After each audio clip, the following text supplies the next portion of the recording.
नमस्कार, सादर अभिवादन। मेरे चैनल काव्य किरीट में आप सबका बहुत बहुत स्वागत है।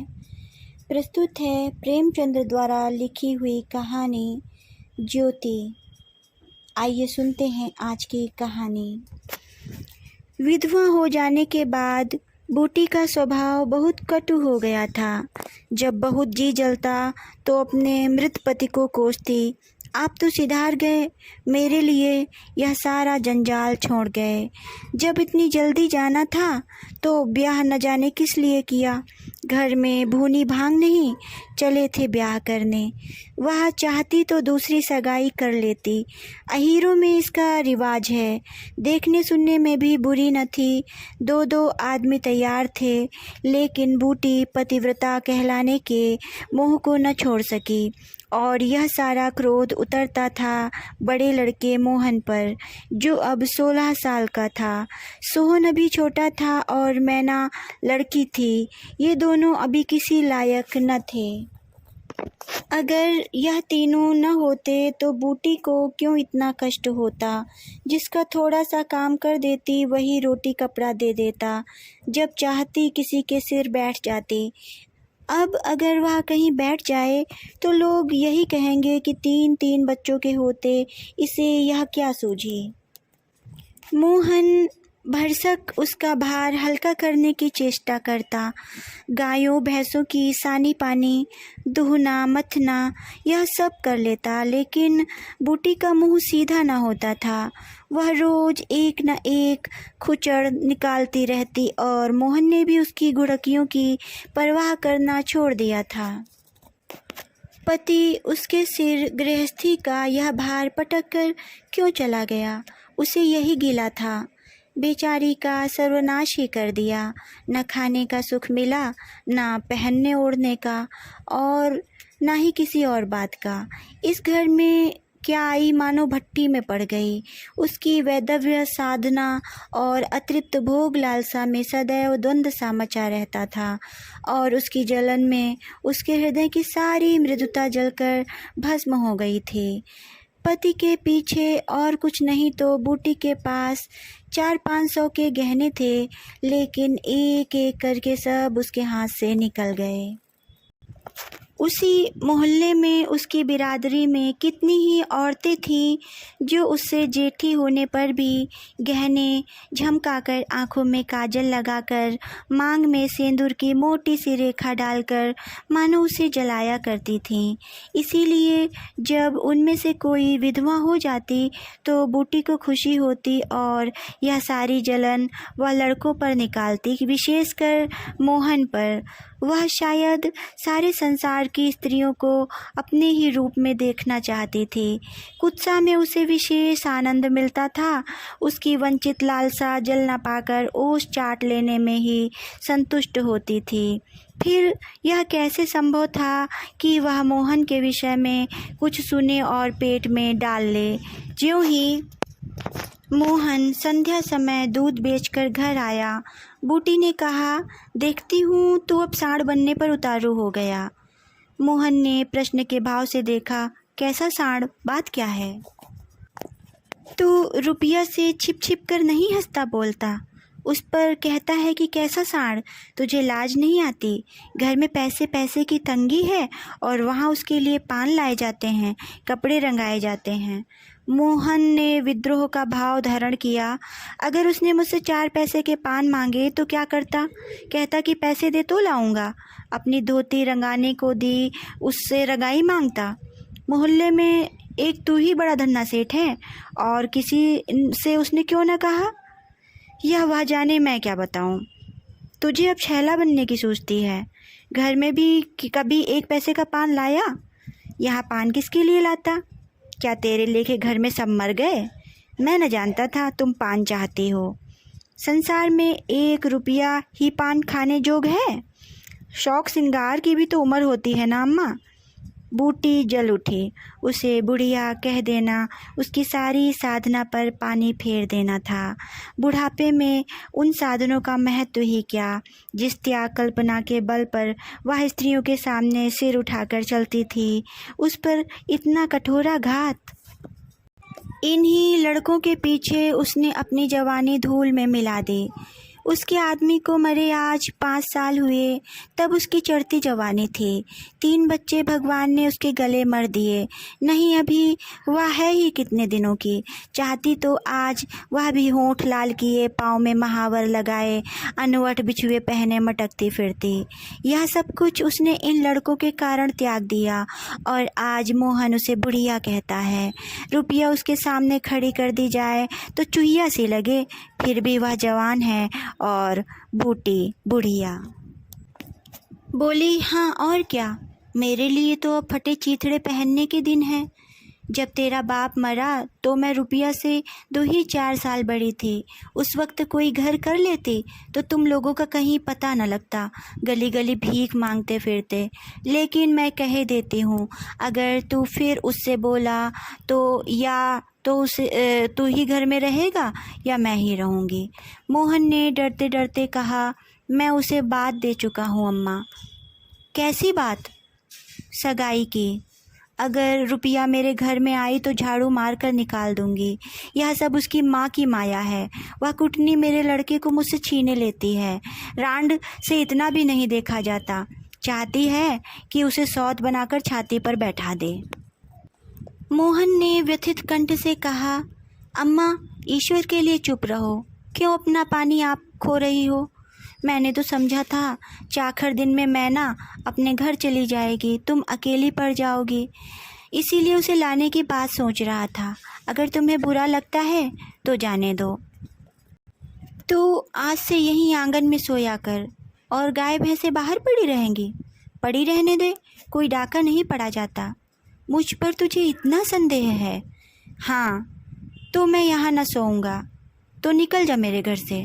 हाँ, तेरी यही इच्छा है तो निकल जाऊंगा। मैना ने भोजन पकाया। मोहन ने कहा, मुझे भूख नहीं है। बूटी उसे मनाने न आई। मोहन का युवक हृदय माता के इस कठोर शासन को किसी तरह स्वीकार नहीं कर सका।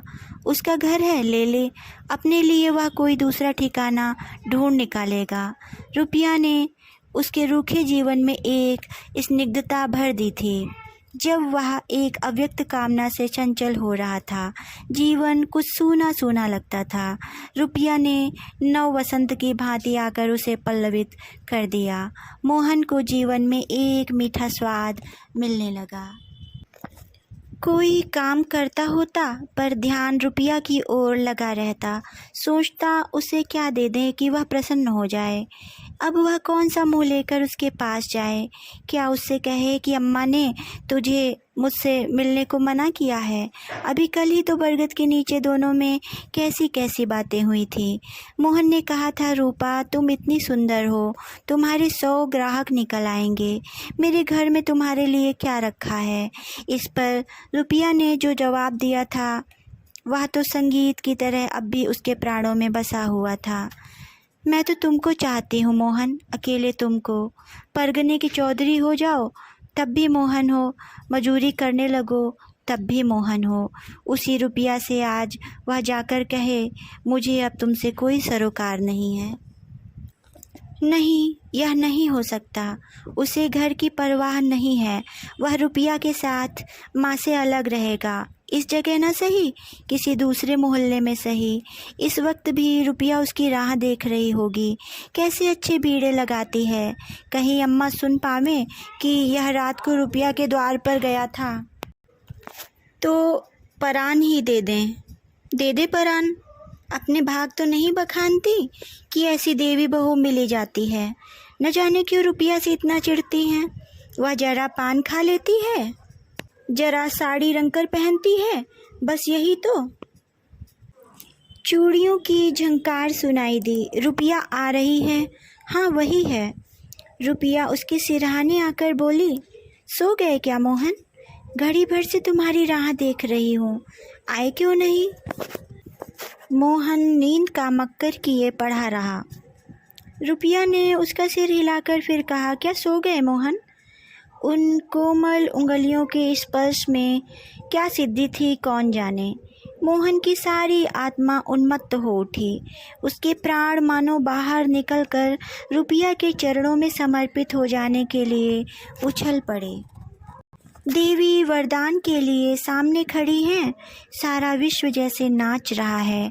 उसे मालूम हुआ जैसे उसका शरीर लुप्त हो गया है। केवल वह एक मधुर स्वर की भांति विश्व की गोद में चिपटा हुआ उसके साथ नृत्य कर रहा है। रुपया ने फिर कहा, अभी से सो गए क्या जी? मोहन बोला, हाँ, जरा नींद आ गई थी रूपा। तुम इस वक्त क्या करने आई? कहीं अम्मा देख लें तो मुझे मार ही डालें।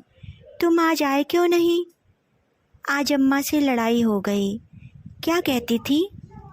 कहती थी रुपया से बोलेगा तो मैं परान दे दूंगी। तुमने पूछा नहीं रुपया से क्यों चिढ़ती हो? अब उनकी बात क्या कहूँ रूपा, वह किसी का खाना पहनना नहीं देख सकती। अब मुझे तुमसे दूर रहना पड़ेगा।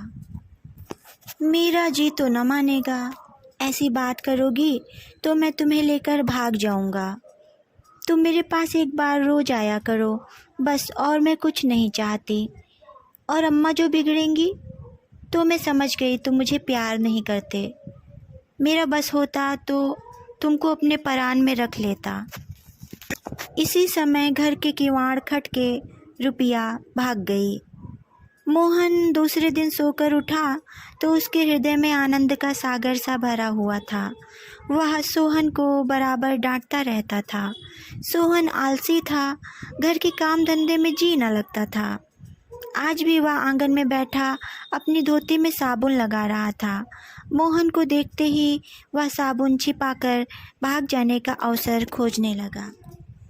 मोहन ने मुस्कुराकर कहा, धोती बहुत मैली हो गई है सोहन, धोबी को क्यों नहीं देते? सोहन को इन शब्दों में स्नेह की गंध आई। धोबिन पैसे मांगती है तो पैसे अम्मा से क्यों नहीं मांग लेते? अम्मा कौन पैसे दिए देती हैं?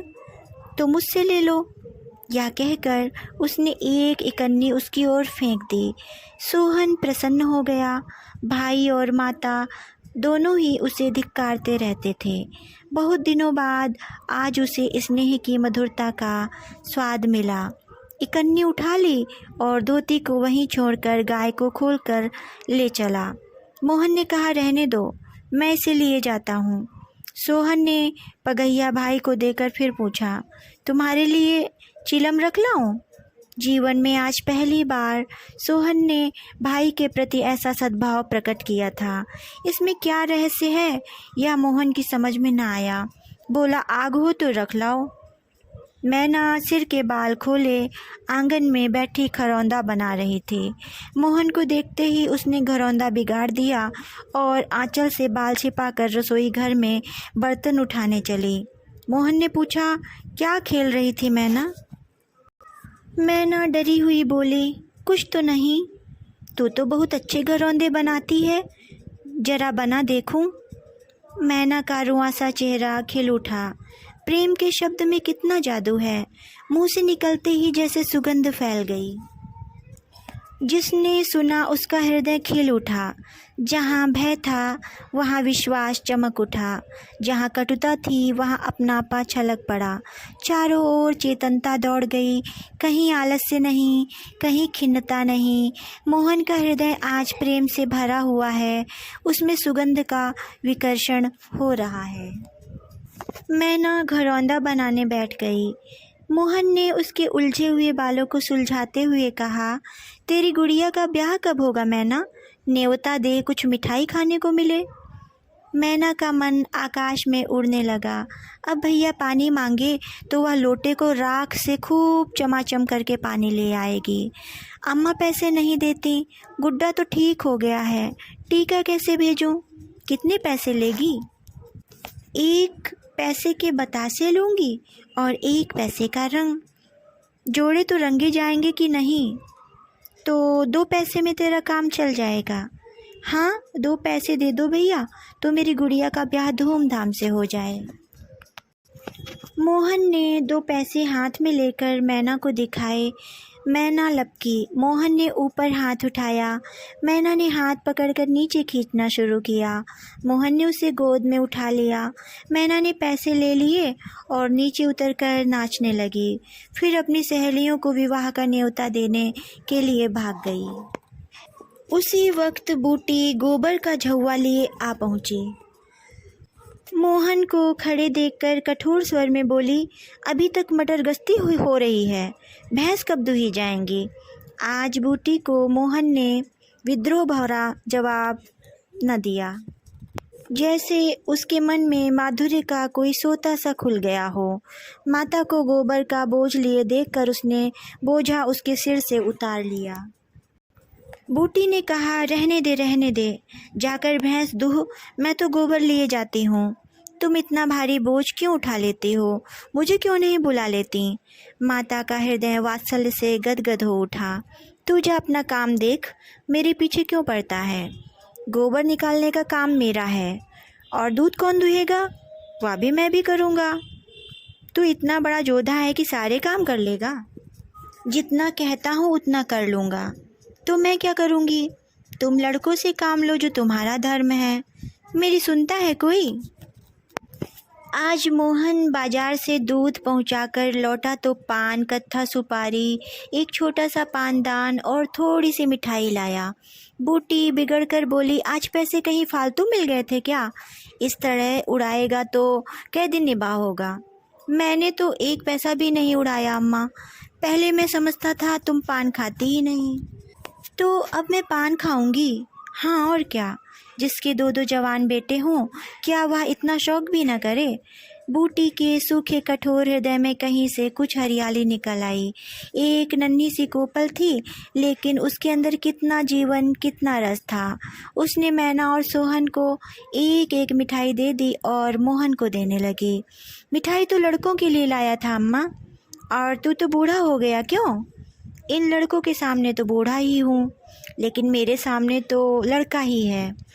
मोहन ने मिठाई ले ली। मैना ने मिठाई पाते ही गप से मुंह में डाल ली। वह केवल मिठाई का स्वाद जीभ पर छोड़कर कब की गायब हो चुकी थी। मोहन की मिठाई को ललचाई आंखों से देखने लगी। मोहन ने आधा लड्डू तोड़कर मैना को दे दिया। एक मिठाई दोने में बची थी। बूटी ने उसे मोहन की तरफ बढ़ाकर कहा, लाया भी तो इतनी सी मिठाई, यह ले ले। मोहन ने आधी मिठाई मुंह में डालकर कहा, वह हिस्सा तुम्हारा है अम्मा। तुम्हें खाते देखकर मुझे जो आनंद मिलता है उसमें मिठास से ज़्यादा स्वाद है। उसने आधी मिठाई सोहन और आधी मोहन को दे दी। फिर पानदान खोलकर देखने लगी। आज जीवन में पहली बार उसे यह सौभाग्य प्राप्त हुआ। धन्य भाग की पति के राज में जिस विभूति के लिए तरसती रही, वह लड़के के राज में मिली।